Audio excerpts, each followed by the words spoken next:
Cuando pensamos en el poder en la antigüedad, solemos imaginar a Atenas y Esparta, ciudades que dominaron el mundo griego con ideas opuestas sobre la política, la guerra y la sociedad.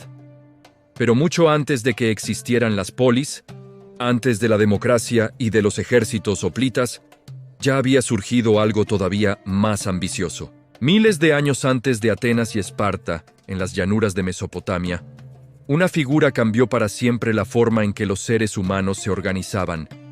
No gobernó una ciudad, gobernó territorios. No unificó ciudadanos, unificó pueblos distintos bajo una sola autoridad. Ese fue el nacimiento de una idea que marcaría toda la historia posterior: la idea de imperio. Para comprender el origen del poder político a gran escala, es necesario retroceder en el tiempo, volver al momento en que, por primera vez, un gobernante logró someter regiones enteras bajo un solo mando. Ese momento ocurrió con el Imperio Acadio. El Imperio Acadio, el primer imperio de la historia. En el tercer milenio antes de nuestra era, Mesopotamia no era un territorio unificado. Estaba formada por ciudades independientes, muchas de ellas herederas de la civilización sumeria. Ur, Uruk, Lagash y Kish competían entre sí por recursos, prestigio y control regional. Cada ciudad tenía su propio gobernante, sus dioses y sus leyes. Durante siglos, este equilibrio inestable definió la vida mesopotámica. Las ciudades prosperaban, pero también se enfrentaban de manera constante. Ninguna había logrado imponerse de forma definitiva sobre las demás. En este contexto, apareció una figura extraordinaria. Su nombre fue Sargón, un personaje envuelto en relatos legendarios incluso en su propia época. Según las tradiciones, no provenía de una familia real. Su ascenso al poder rompió con el orden establecido y abrió una etapa completamente nueva en la historia humana. Hacia el año 2334, antes de nuestra era, Sargón tomó el control de la ciudad de Akkad, cuya ubicación exacta aún es desconocida para la arqueología moderna. Desde allí inició una serie de campañas militares sin precedentes. Por primera vez, un solo gobernante comenzó a conquistar y someter múltiples ciudades independientes bajo una autoridad central. Sargón no destruyó el sistema urbano existente, lo absorbió. Permitió que las ciudades mantuvieran sus tradiciones locales, pero impuso gobernadores leales al poder central. De este modo, creó una estructura política que iba más allá de la simple dominación militar. Estaba construyendo un nuevo modelo de organización territorial.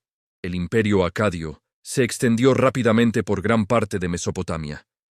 Desde el Golfo Pérsico hasta las regiones montañosas del norte, el poder de Akkad se hizo sentir. Lenguas, pueblos y culturas distintas quedaron integradas en una sola entidad política por primera vez en la historia conocida.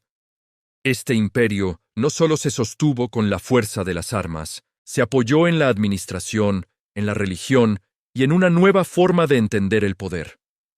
El gobernante ya no era solo el líder de una ciudad, era el representante de un orden que pretendía abarcar el mundo conocido. Con el Imperio Acadio nació una pregunta que acompañaría a la humanidad durante milenios. ¿Hasta dónde puede extenderse el poder de un solo hombre? ¿Y qué precio debe pagar una sociedad para sostenerlo? Mesopotamia, antes del imperio. Mucho antes de que existiera la idea de imperio, Mesopotamia era un mosaico de ciudades independientes que compartían un mismo paisaje, pero no un mismo destino. Entre los ríos Tigris y Éufrates, en una llanura fértil pero frágil, surgieron algunas de las comunidades urbanas más antiguas de la historia humana. Uruk, Ur, Lagash, Kish y Nippur no eran simples asentamientos. Eran centros políticos, religiosos y económicos que competían entre sí por recursos, prestigio y control territorial. Este mundo heredado de los sumerios estaba profundamente urbanizado. Cada ciudad se concebía como una entidad completa, con su propio dios protector, su templo principal y su gobernante. El poder político y el poder religioso estaban estrechamente vinculados. Gobernar una ciudad implicaba administrar tierras, organizar trabajos colectivos, dirigir rituales y defender los límites urbanos frente a vecinos rivales. Durante siglos, este sistema funcionó gracias a un equilibrio inestable. Ninguna ciudad lograba imponerse de forma definitiva sobre las demás. Las alianzas cambiaban con frecuencia. Las guerras eran constantes pero limitadas en alcance. Se trataba, en esencia, de conflictos entre ciudades cercanas con objetivos concretos y temporales. El dominio total de un territorio amplio todavía no era una aspiración clara. La riqueza de estas ciudades provenía de la agricultura. El control del agua era la base de la supervivencia. Canales, diques y sistemas de irrigación requerían cooperación constante. Esto generaba una paradoja.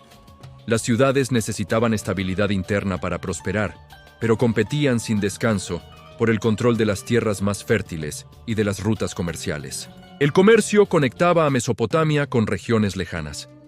Metales, madera y piedra llegaban desde Anatolia, el Levante y las montañas del Zagros. A cambio, las ciudades mesopotámicas exportaban grano, textiles y productos manufacturados. Estas redes comerciales ampliaron la riqueza, pero también intensificaron las rivalidades. Controlar una ruta significaba controlar poder. A nivel político, el sistema urbano tenía límites claros. La autoridad de un gobernante rara vez se extendía más allá de su ciudad y sus campos cercanos. Cuando una ciudad derrotaba a otra, el control era temporal. La ciudad vencida conservaba su identidad y esperaba la oportunidad de recuperar su autonomía. No existía aún un mecanismo estable para integrar territorios diversos bajo una sola estructura política duradera. Este modelo producía prosperidad, pero también agotamiento. Las guerras repetidas debilitaban a las ciudades. La reconstrucción constante drenaba recursos. Las tensiones sociales aumentaban. En muchas ciudades, las diferencias entre élites sacerdotales, militares y productores se hicieron más visibles con el paso del tiempo. Además, el crecimiento urbano generó nuevos desafíos administrativos. Registrar tributos, organizar trabajos colectivos y gestionar excedentes se volvió cada vez más complejo. Las tablillas de arcilla muestran una sociedad que comenzaba a depender de la contabilidad, de los registros y de una administración más sofisticada. Sin embargo, esta administración seguía siendo local, fragmentada y limitada por fronteras urbanas. Hacia finales del cuarto milenio, antes de nuestra era, Mesopotamia era un territorio maduro, pero vulnerable. Las ciudades habían alcanzado un alto nivel de desarrollo cultural y económico, pero carecían de una estructura política capaz de imponer estabilidad a gran escala. La fragmentación era la norma. La rivalidad permanente impedía una paz duradera. En este escenario, la aparición de un poder central fuerte no fue un accidente. Fue la respuesta a un sistema que había llegado a su límite. Las ciudades necesitaban orden. Las rutas comerciales requerían protección. Los recursos exigían una gestión más amplia. El mundo urbano mesopotámico estaba preparado para un cambio profundo. Ese cambio no surgiría de una ciudad tradicional ni de una dinastía antigua. Surgiría de una figura capaz de imaginar algo completamente distinto. Un gobernante que no se conformaría con liderar una ciudad, sino que aspiraría a someter a todas. Así, en un mundo marcado por la fragmentación, la competencia y el desgaste, se creó el escenario perfecto para el nacimiento de una nueva forma de poder, el poder imperial. Sargón de Akkad, el origen de un gobernante sin precedentes. En el mundo fragmentado de Mesopotamia, el poder solía heredarse dentro de linajes antiguos. Los gobernantes legitimaban su autoridad por su relación con los dioses, con tradiciones locales y con familias establecidas desde generaciones. Por eso, la aparición de Sargón resultó tan disruptiva, no solo porque conquistó ciudades rivales, sino porque su propio origen desafiaba el orden político tradicional. Las fuentes antiguas describen a Sargón como un hombre sin ascendencia real clara. Según los relatos conservados en tablillas posteriores, fue abandonado al nacer y criado fuera de las estructuras aristocráticas. Estos relatos tienen un componente legendario evidente, pero cumplen una función precisa. Presentan a Sargón como alguien elegido por el destino y no por la sangre. un gobernante que se impone por su capacidad y no por herencia. Antes de convertirse en rey, Sargón habría servido como funcionario o administrador al servicio del gobernante de Kish. Esta posición le permitió conocer de cerca el funcionamiento interno del poder urbano. Entendió cómo se organizaban los ejércitos, cómo se gestionaban los recursos y dónde se encontraban las debilidades del sistema de ciudades independientes. Hacia el año 2334 antes de nuestra era, Sargón tomó el control de Kish. Y poco después, estableció su propia base de poder en la ciudad de Akkad. A diferencia de las ciudades sumerias tradicionales, Akkad no estaba asociada a una larga historia religiosa ni a un dios protector ancestral. Su importancia no provenía del pasado, sino de la ambición de su gobernante. Este detalle es fundamental. Sargón no se presentó como el heredero de una tradición antigua, sino como el creador de un nuevo orden. Su autoridad no se basaba únicamente en rituales religiosos locales, sino en la capacidad de ejercer control efectivo sobre territorios amplios. El poder comenzaba a definirse por su alcance. Las inscripciones atribuidas a su reinado muestran a un gobernante consciente de su singularidad. Sargón se describía como el rey de las 4 regiones del mundo conocido. Esta afirmación no era solo retórica, reflejaba una nueva manera de concebir el dominio político. Ya no se trataba de gobernar una ciudad, sino de dominar un espacio vasto y diverso. Su figura también revela un cambio en la relación entre gobernante y sociedad. Sargón no dependía exclusivamente de las élites religiosas locales para sostener su autoridad. Se apoyó en el ejército, en administradores leales y en una red de control que trascendía los límites urbanos. Esto redujo el poder de los antiguos linajes y centralizó la autoridad de una forma inédita. El ascenso de Sargón no fue inmediato ni pacífico. Enfrentó resistencia de ciudades que defendían su autonomía y de élites que veían amenazados sus privilegios. Pero su éxito inicial demostró algo crucial. El sistema urbano tradicional ya no podía contener a un líder con ambiciones territoriales amplias. Sargón no fue simplemente un conquistador más en una larga historia de conflictos locales. Fue el primer gobernante que comprendió que la fragmentación mesopotámica podía ser superada mediante una autoridad central fuerte. Su origen humilde, real o simbólico, reforzó la idea de que el poder ya no pertenecía solo a las antiguas ciudades, sino a quien supiera dominar el conjunto. Con Sargón comenzó una nueva etapa, la era en la que el poder dejaba de estar limitado por murallas urbanas y se proyectaba sobre regiones enteras. El escenario estaba listo para las grandes campañas de conquista que transformarían Mesopotamia para siempre. La conquista de las ciudades sumerias. Una vez consolidado su poder inicial, Sargón inició una serie de campañas que no tenían precedentes en Mesopotamia. Hasta ese momento, las guerras entre ciudades habían sido frecuentes, pero limitadas. Se combatía por campos, canales o rutas cercanas. Sargón cambió esa lógica. Su objetivo no era obtener ventajas puntuales, sino someter de forma duradera a las principales ciudades del sur. Las fuentes indican que Uruk fue uno de los primeros grandes objetivos. Esta ciudad, símbolo del antiguo esplendor sumerio, representaba tanto un desafío militar como un golpe simbólico. Al derrotarla, Sargón enviaba un mensaje claro a toda la región. Ninguna ciudad, por prestigiosa que fuera, estaba fuera de su alcance. Tras Uruk siguieron Ur, Lagash y otras ciudades del valle bajo del Éufrates. La estrategia fue consistente. En lugar de arrasar por completo los centros urbanos, Sargón optó por conservar sus estructuras productivas. Las ciudades seguían funcionando, pero ahora lo hacían bajo un poder superior. Sus gobernantes locales eran reemplazados o subordinados a funcionarios leales al nuevo centro. Este método marcó una diferencia decisiva con los conflictos anteriores. La conquista dejaba de ser un episodio temporal. Se convertía en una reorganización permanente del territorio.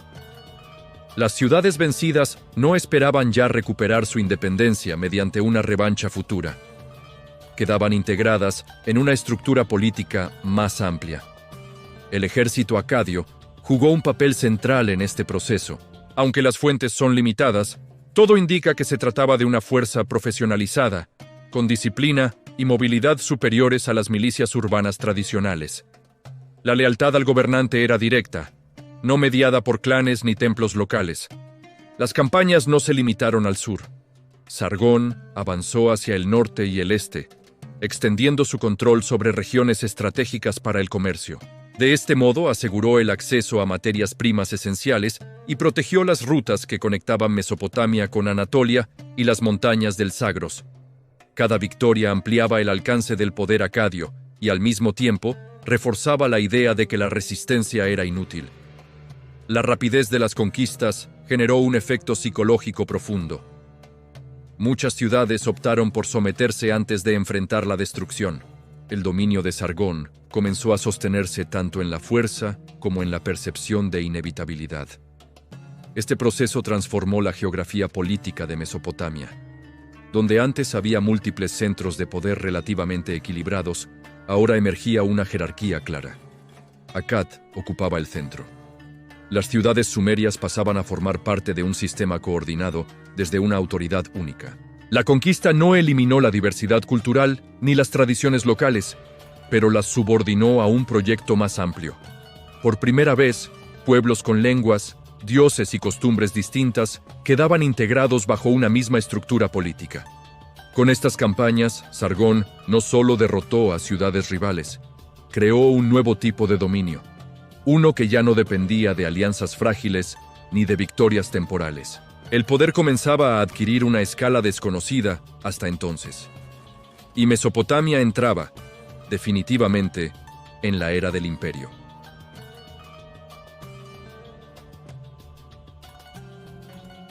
El nacimiento del primer imperio territorial. Con las ciudades sumerias sometidas y las rutas estratégicas bajo control, el poder de Sargón alcanzó una dimensión completamente nueva. Ya no se trataba de una serie de conquistas aisladas ni de un dominio inestable basado en victorias recientes. Lo que estaba surgiendo era una forma inédita de organización política. Por primera vez en la historia, un solo gobernante ejercía autoridad continua sobre un territorio extenso y diverso. La diferencia fundamental entre el dominio acadio y los reinos anteriores radicaba en su estructura. Un reino tradicional se limitaba a una ciudad principal y a su entorno inmediato. El poder se diluía a medida que se alejaba del centro. En cambio, el dominio de Akkad se proyectaba sobre regiones enteras, unificadas bajo una autoridad central que no dependía de la identidad local.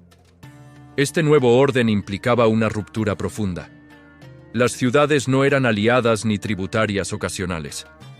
Pasaban a formar parte de una entidad política superior. Sus recursos, ejércitos y producción quedaban integrados en un sistema coordinado desde el centro imperial. El territorio controlado por Sargón se extendía desde el Golfo Pérsico hasta las zonas del Alto Tigris y del Éufrates.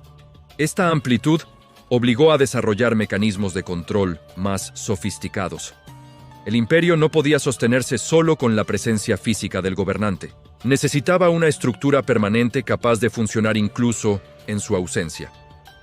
Por primera vez, el poder dejó de ser exclusivamente local. Las decisiones tomadas en el centro tenían consecuencias directas en regiones lejanas. Esto transformó la percepción del gobierno. La autoridad ya no estaba asociada únicamente a una ciudad concreta, sino a una idea abstracta de dominio territorial. Este cambio también afectó la relación entre gobernante y población. Los habitantes de las ciudades sometidas no obedecían a Sargón por vínculos personales o religiosos directos, sino porque formaban parte de una estructura más amplia. El poder se volvió impersonal, institucional. El imperio acadio introdujo así un concepto que marcaría toda la historia posterior. La noción de que el control político podía extenderse de manera continua sobre vastos territorios sin perder cohesión. Que diferentes pueblos podían ser gobernados bajo un mismo orden, aún conservando sus lenguas y costumbres. Este modelo no eliminó los conflictos ni las resistencias, pero estableció un precedente duradero. A partir de Akkad, el dominio a gran escala dejó de ser una excepción imposible. Se convirtió en un objetivo alcanzable. Con el nacimiento del imperio, la historia humana entró en una nueva fase. Una fase en la que el poder ya no se medía solo por la fuerza local, sino por la capacidad de organizar, administrar y sostener un territorio inmenso. Lo que Sargón había creado no desaparecería con facilidad. Su sombra se proyectaría sobre todos los imperios que vendrían después. Gobernar lo conquistado, administración y control. La creación de un imperio no dependía solo de conquistar territorios. El verdadero desafío comenzaba después. Sostener el dominio sobre regiones tan extensas exigía algo que Mesopotamia no había conocido antes: una administración capaz de funcionar de manera permanente y eficaz. Sargón entendió que no podía gobernar directamente cada ciudad. La distancia, la diversidad cultural y la complejidad económica lo hacían imposible. Para resolverlo, introdujo un sistema de gobernadores designados desde el centro del poder. Estos funcionarios no representaban a las élites locales, sino al imperio. Su lealtad no estaba dirigida a una ciudad ni a un templo específico, sino a la autoridad central. Este cambio alteró profundamente el equilibrio político tradicional. Las antiguas familias gobernantes perdieron protagonismo. En su lugar, surgió una nueva clase administrativa vinculada al poder imperial. Estos gobernadores supervisaban la recaudación de tributos, la organización del trabajo y el mantenimiento del orden. Eran los ojos y las manos del imperio en cada región. La economía imperial se basaba en la integración de recursos. El grano producido en el sur podía abastecer regiones deficitarias. Los metales y materias primas obtenidos en zonas montañosas llegaban a los centros urbanos. El comercio dejó de ser una red fragmentada de intercambios locales y se convirtió en un sistema coordinado. Para hacer posible esta coordinación, el imperio recurrió de manera intensiva a los registros escritos. Las tablillas de arcilla documentan entregas, cantidades y obligaciones. La escritura, que ya existía desde la época sumeria, adquirió una función aún más central. Gobernar un imperio implicaba registrar, medir y controlar. El ejército también cumplía un papel administrativo. No solo imponía la autoridad en momentos de rebelión, sino que garantizaba la circulación segura de bienes y personas. La presencia militar era una advertencia constante de que el poder central estaba siempre presente, incluso en las regiones más alejadas. Este sistema permitió que el imperio acadio funcionara durante varias décadas a pesar de su extensión. No era un dominio improvisado.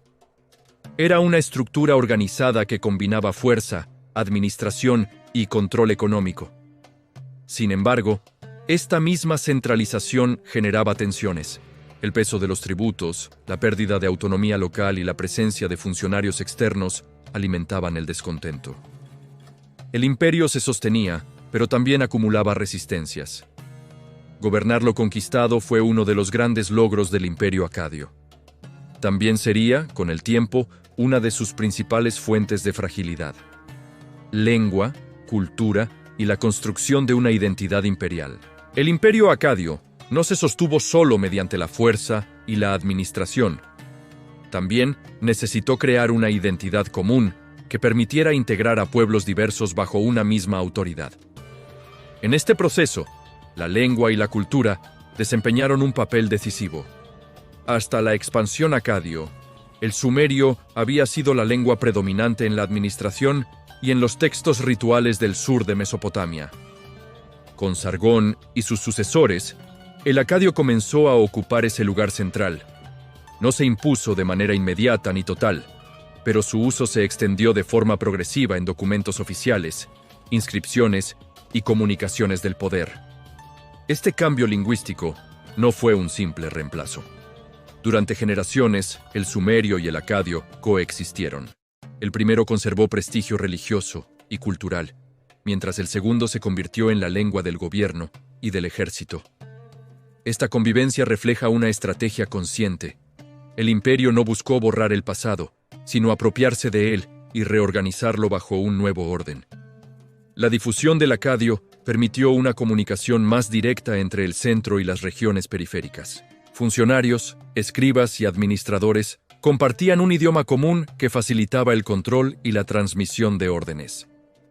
De este modo, la lengua se transformó en una herramienta de cohesión política. La cultura imperial también se expresó a través de relatos oficiales. Inscripciones y textos celebraban las victorias del gobernante, su capacidad para imponer orden y su relación privilegiada con los dioses. Estas narraciones no eran neutrales. Construían una imagen del poder destinada a ser reconocida en todo el territorio. El arte y la iconografía acompañaron este proceso. Sellos cilíndricos, estelas y relieves mostraban al gobernante en escenas de dominio y autoridad.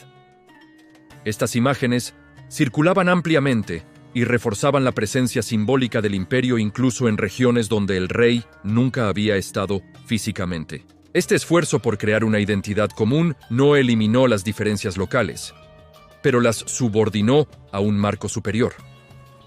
Los habitantes de distintas ciudades podían conservar sus costumbres, siempre que reconocieran la autoridad central y participaran del orden imperial. Así, el imperio acadio introdujo una idea nueva, la de una cultura política compartida que trascendía la ciudad de origen. Esta idea sería heredada y adaptada por los imperios posteriores de Mesopotamia y más allá. Al convertir la lengua y la cultura en instrumentos del poder, Akkad no solo gobernó territorios, comenzó a gobernar también la forma en que esos territorios se comprendían a sí mismos dentro de una estructura más amplia. Religión y legitimación del poder imperial. En Mesopotamia, el poder político nunca estuvo separado del mundo religioso. Desde las primeras ciudades sumerias, gobernar implicaba mantener una relación correcta con los dioses. El imperio acadio heredó esta tradición, pero la transformó de manera profunda. La religión dejó de ser un asunto estrictamente local y pasó a cumplir una función imperial. Cada ciudad mesopotámica tenía su propio dios protector, vinculado a su identidad y a su historia. Este sistema funcionaba mientras las ciudades eran independientes. Con la expansión de Akkad, surgió un problema nuevo: cómo integrar múltiples cultos locales dentro de una estructura política unificada sin provocar un rechazo generalizado. La respuesta acadio no fue eliminar los dioses locales, sino reorganizarlos dentro de una jerarquía más amplia. El imperio respetó los cultos tradicionales, pero los subordinó simbólicamente al poder central. De este modo, la obediencia al gobernante se presentaba como compatible con la devoción religiosa local. La diosa Ishtar desempeñó un papel central en esta estrategia. Asociada con la guerra, la fertilidad y el poder, se convirtió en una figura clave para legitimar la autoridad imperial.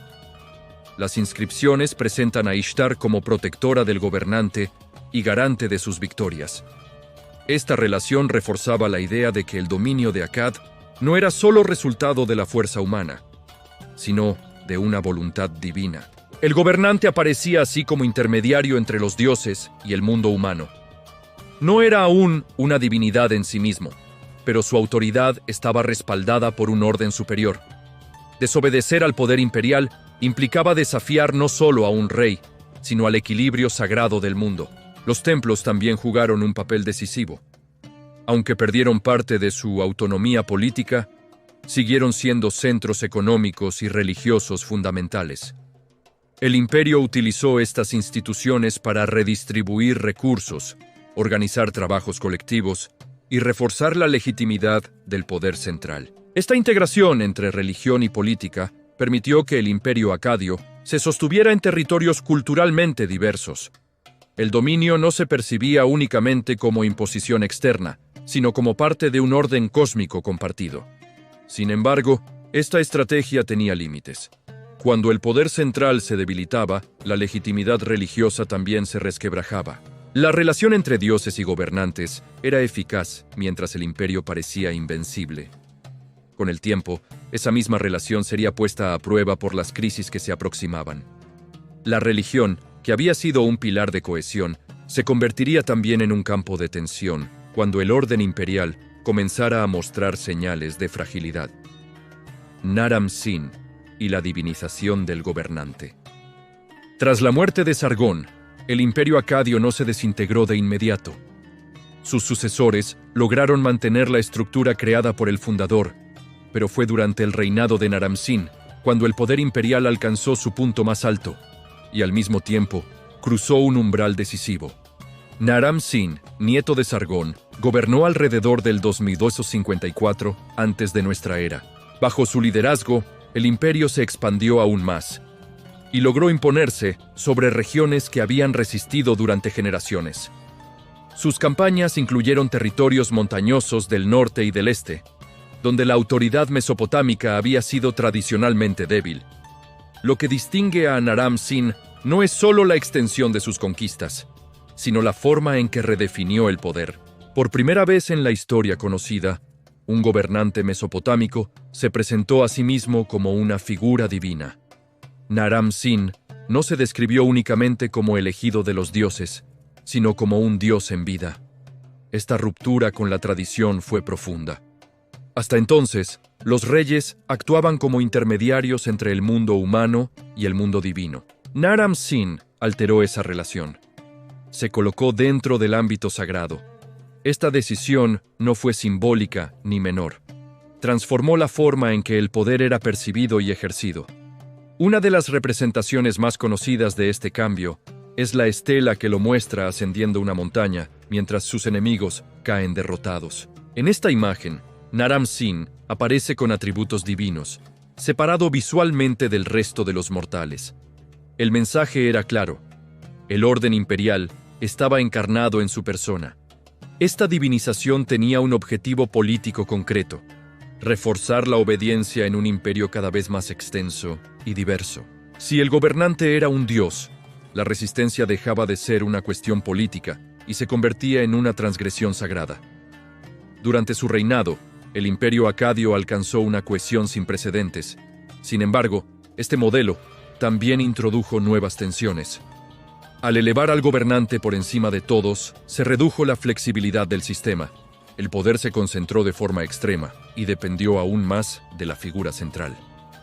La divinización del gobernante fortaleció el imperio en el corto plazo, pero sembró dudas en el largo plazo. Cuando las dificultades comenzaron a aparecer, el contraste entre la imagen divina del poder y la realidad de la crisis resultó difícil de sostener. Con Naram-Sin, el imperio acadio alcanzó su máxima expresión. También se acercó, sin saberlo, al inicio de su declive. Resistencias internas y el costo del dominio. A medida que el imperio acadio alcanzaba su máxima extensión, comenzaron a aparecer tensiones que no podían resolverse únicamente mediante la fuerza o la autoridad simbólica. Gobernar un territorio tan amplio implicaba sostener un equilibrio delicado entre control central y realidades locales muy distintas. Las ciudades sometidas nunca dejaron de recordar su antigua autonomía. Aunque aceptaban la autoridad imperial, muchas mantenían redes internas de poder que sobrevivían bajo la superficie.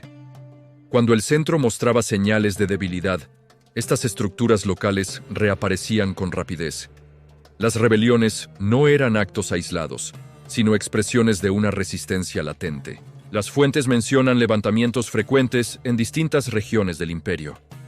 Estas revueltas obligaban a desplegar ejércitos de forma constante, lo que agotaba recursos y tensaba la administración. El sistema de tributos, esencial para sostener al ejército y a la burocracia, se convirtió en una fuente de malestar. Las exigencias imperiales podían resultar excesivas para comunidades acostumbradas a gestionar sus propios excedentes. El equilibrio entre extracción y estabilidad se volvió cada vez más difícil de sostener. Además, la centralización del poder redujo la capacidad de respuesta local ante crisis específicas. Decisiones tomadas lejos del territorio afectado no siempre consideraban las particularidades económicas o sociales de cada región. Esto profundizó la percepción de un poder distante e inflexible. El ejército, que había sido la base del ascenso acadio, empezó a mostrar señales de desgaste. Campañas prolongadas, guarniciones permanentes y conflictos internos redujeron su eficacia. La lealtad directa al gobernante seguía siendo fuerte, pero el costo humano aumentaba. La divinización del gobernante, que había reforzado la autoridad en tiempos de expansión, complicó la gestión de estas tensiones. Cuando un poder que se presenta como absoluto enfrenta dificultades, la pérdida de confianza es más profunda. El contraste entre la imagen ideal y la realidad cotidiana se vuelve imposible de ignorar. Así, el Imperio Acadio comenzó a experimentar una paradoja clásica del dominio a gran escala. Cuanto más amplio era el territorio controlado, más frágil se volvía su cohesión interna. Las resistencias no surgían solo desde el exterior, sino desde el interior mismo del sistema. Estas tensiones no provocaron una caída inmediata, pero marcaron el inicio de un proceso de desgaste. El imperio seguía existiendo, pero ya no avanzaba con la misma seguridad. La estabilidad, que había parecido definitiva, empezaba a mostrar grietas profundas. Crisis climática y el colapso silencioso. Mientras las tensiones políticas y sociales debilitaban la estructura interna del Imperio Acadio, un factor menos visible pero decisivo comenzó a actuar en paralelo. Cambios climáticos severos alteraron el equilibrio ecológico de Mesopotamia y agravaron todos los problemas existentes. Estudios arqueológicos y paleoclimáticos indican que hacia finales del tercer milenio, antes de nuestra era, se produjo un periodo prolongado de aridez en amplias zonas del creciente fértil. Las lluvias disminuyeron de forma sostenida, los ríos redujeron su caudal y los suelos agrícolas comenzaron a perder productividad. La economía acadia dependía en gran medida de la agricultura irrigada. El sistema funcionaba mientras los ríos Tigris y Éufrates mantenían ciclos relativamente estables. Cuando estos ciclos se alteraron, la producción de grano cayó de manera significativa. El excedente que sostenía al ejército y a la administración comenzó a escasear. Las tablillas de arcilla del periodo reflejan este cambio. Aparecen registros de hambrunas, desplazamientos de población y abandono de tierras cultivadas. Algunas ciudades del norte fueron prácticamente despobladas, mientras que otras vieron aumentar la presión social dentro de sus murallas. La respuesta del poder central fue limitada. Las infraestructuras hidráulicas existentes no estaban preparadas para una crisis prolongada de este tipo. Además, la necesidad de mantener el control militar redujo la capacidad de invertir recursos en soluciones a largo plazo. La escasez alimentaria intensificó las tensiones internas. Comunidades que antes aceptaban el dominio imperial comenzaron a priorizar su supervivencia local. El pago de tributos se volvió irregular. El ejército, ya exigido por rebeliones constantes, enfrentó problemas de abastecimiento. En este contexto, el imperio dejó de ser percibido como una garantía de estabilidad. La promesa implícita de orden y protección se debilitó cuando el centro no pudo asegurar lo esencial. El poder simbólico, tan importante en el modelo acadio, perdió eficacia frente a la realidad material. Este tipo de colapso no ocurrió de manera abrupta. Fue un proceso gradual, silencioso, acumulativo. Las ciudades no cayeron todas al mismo tiempo. Algunas resistieron más que otras, pero el sistema que había sostenido la expansión dejó de funcionar como un todo coherente. La crisis climática no fue la única causa del declive, pero actuó como catalizador. Aceleró procesos que ya estaban en marcha y expuso las limitaciones estructurales del primer imperio de la historia. Así, el imperio acadio entró en una fase de fragilidad irreversible. No fue derrotado por un solo enemigo ni por una sola batalla. Se desintegró bajo el peso combinado de la expansión, la resistencia interna y un entorno natural que dejó de ser predecible. La caída del imperio acadio y el vacío de poder. Hacia finales del siglo XXIII, antes de nuestra era, el imperio acadio ya no funcionaba como una estructura unificada. Las crisis acumuladas habían erosionado los cimientos del poder central, y el territorio comenzó a fragmentarse de forma progresiva. Uno de los factores decisivos fue la presión de pueblos provenientes de las zonas montañosas del este, conocidos en las fuentes mesopotámicas como los gutios. Estos grupos no formaban un estado organizado, pero aprovecharon el debilitamiento militar y administrativo del imperio para avanzar sobre regiones clave. Las inscripciones posteriores describen este periodo como una época de desorden, inseguridad y retroceso económico.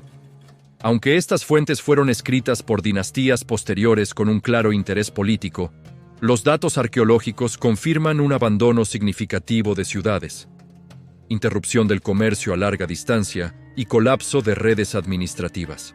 El poder central dejó de controlar los sistemas de irrigación y los graneros estatales. Sin esta base material, el ejército imperial perdió cohesión. Las guarniciones se disolvieron o pasaron a servir a autoridades locales. La figura del rey dejó de ser un referente efectivo en amplias zonas del antiguo territorio acadio. En las ciudades, las élites locales retomaron el control. Gobernadores, sacerdotes y jefes militares comenzaron a actuar de forma autónoma.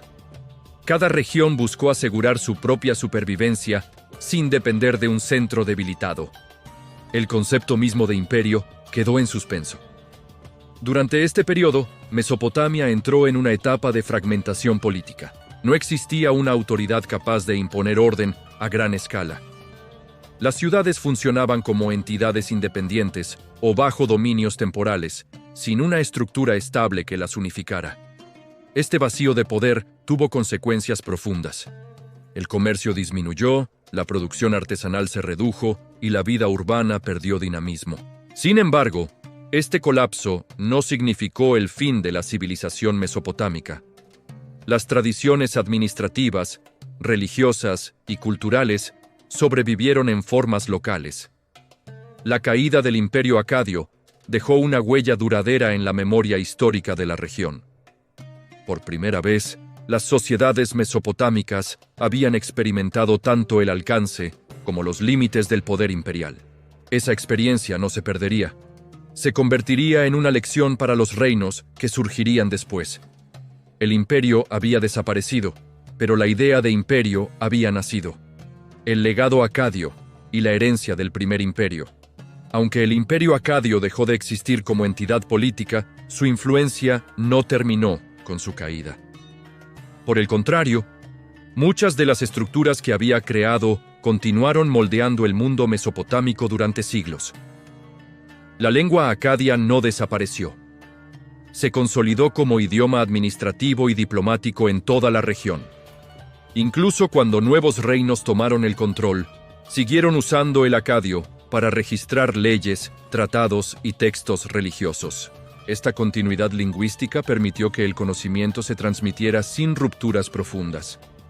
Las prácticas administrativas desarrolladas bajo los reyes acadios se convirtieron en modelos. El uso de gobernadores regionales, registros escritos, control de recursos y organización territorial fue adoptado por estados posteriores. El imperio había demostrado que era posible gobernar extensiones amplias mediante burocracia y escritura. En el plano ideológico, el poder real adquirió una nueva dimensión.